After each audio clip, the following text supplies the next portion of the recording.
एक परीक्षा में 60% छात्र सफल हुए, यदि असफल होने वाले छात्रों की संख्या 240 है, तो सफल होने वाले छात्रों की संख्या ज्ञात कीजिए। मोस्ट इम्पॉर्टेंट क्वेश्चन है। इस तरीके के क्वेश्चन एग्जाम्स में आपको देखने को मिलते हैं। आरआरबी एनटीपीसी 2021 में ये क्वेश्चन पूछा गया है। इस टाइप के क्वेश्चन सॉल्व करने के लिए कोई बहुत बड़ा तरीका तो नहीं है, बहुत सिंपल तरीके से सॉल्व हो जाते हैं।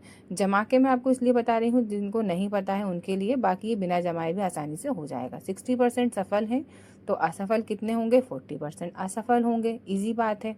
अब 40% असफल हैं, तो परसेंटेज में 40% असफल हैं, तो संख्या में क्वेश्चन में ही दिया हुआ है, संख्या में 240 है। 40% किसके बराबर है? 240 के बराबर है, क्योंकि क्वेश्चन में खुद ही लिखा हुआ है कि असफल 240 हैं।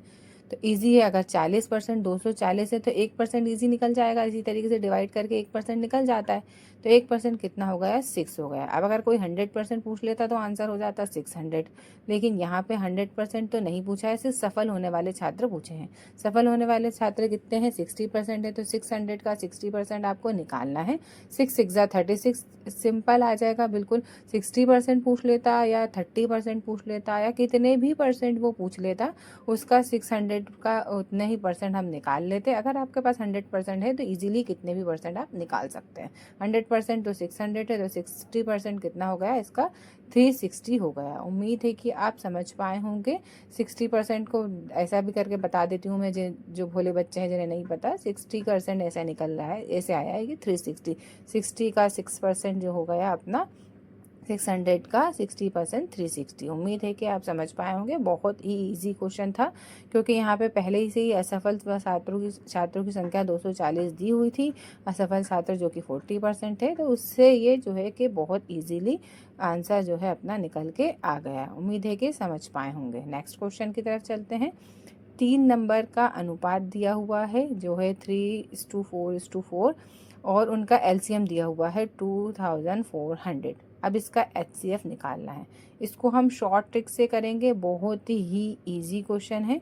इसको आपको उलझने की ज़रूरत बिल्कुल भी नहीं है। देखिए क्या करना है, एलसीएम जो दिया हुआ होगा क्वेश्चन में, इस तरीके के क्वेश्चन आपको सॉल्व करने का सिंपल तरीका है। ऊपर एलसीएम देंगे, नीचे जो अनुपात दिया होता है वो एक्चुअल में मल्टीप्लाई करते हैं, लेकिन आप मल्टीप्लाई ना करके डायरेक्ट डिवाइड में ही मल्टीप्लाई लिख देंगे, तो कट करने में ईजी रहेगा।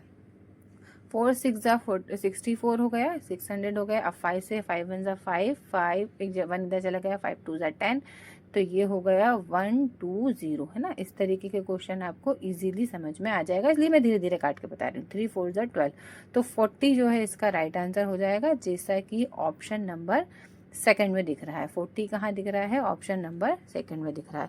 इस तरीके के क्वेश्चन में आपको नंबर के अनुपात को मल्टीप्लाई करने की ज़रूरत नहीं है, डायरेक्ट ही जो अनुपात है वो आपको यहाँ पे नीचे लिख देना है, तो सॉल्व हो जाएगा। इस तरीके के क्वेश्चन करने के लिए बहुत ईजी है। आपको जितनी ज़्यादा प्रैक्टिस करेंगे इस तरीके के क्वेश्चन आप कर पाएंगे। पहले या नीचे मल्टीप्लाई करेंगे, फिर डिवाइड करेंगे, टाइम लगेगा, इसलिए आप डायरेक्ट लिख के भी डिवाइड कर सकते हैं। तो इससे है जल्दी ये क्वेश्चन आपका सॉल्व हो जाएगा। अगर आपको वीडियो पसंद आया तो वीडियो को लाइक करें, चैनल पर नए हैं तो चैनल को सब्सक्राइब करें। Bye bye.